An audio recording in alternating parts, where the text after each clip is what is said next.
Bismillahirrohmanirrohim. Alhamdulillah. Vassalatu vassalamu ala rasulillah. Aqoidun Nasafi. Aqoidun Nasafi matni mashhur vatandoshimiz Umar Nasafi rahmatullohi alayhining qalamiga mansub bo'lib, Maturidiya mazhabidagi eng mashhur matnlardan biri hisoblanadi. Bu matnning boshqa matnlardan ajralib turadigan xususiyati, boshqa matnlar dastlab Alloh taoloning birligi va uning sifatlari haqidagi bahslar bilan boshlangan bo'lsa, bu matn dastlab bandalarning ma'lumot olish vositalari, olamning yo'qdan bor qilingani haqidagi aqliy dalillar va bu aqliy dalillar yaratuvchi bor ekanini taqozo qilishi haqidagi bahslar bilan boshlangan. Aqoidun Nasafiyga ko'plab sharhlar yozilgan bo'lib, ularning ayrimlari quyidagilardir. Shayx Abdul Malik Sa'di Sharhu Aqoidin Nasafi zamondosh olimlarimizdan bo'lgan Abdul Malik Sa'dining 1937-yilda tug'ilgan. Ushbu sharhi iboralari oson va foydali sharhlardan hisoblanadi. Shayx Abdulloh Harari Matolibul Vafiya Sharhu Aqoidin Nasafiyya. Nizol ibn Ibrohim Oli-Roshi Latoiful Ilahiyya Sharhu Aqoidin Nasafiyya. Sa'duddin Taftazoni Sharhu Aqoid. Ushbu sharh Maturidiya mazhabidagi eng mashhur va mu'tabar asarlardan biri hisoblanadi. Iboralarining qiyinligi bilan ham mashhur bo'lgan bu sharhning o'ziga ham 20 dan ortiq sharhlar va hoshiyalar bitilgan bo'lib, ularning ayrimlari quyidagilardir.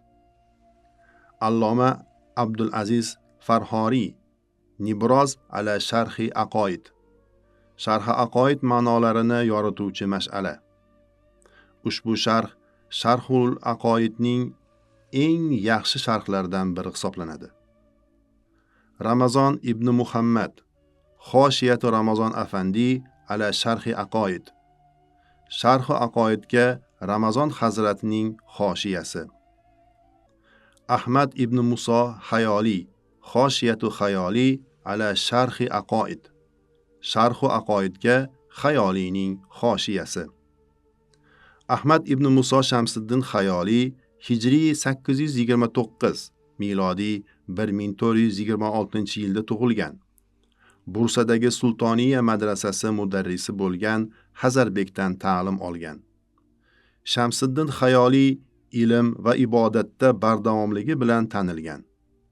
Sharhu Aqoidga muxtasar xoshiya va Hazarbekning Nazmul Aqoid asariga sharh yozgan.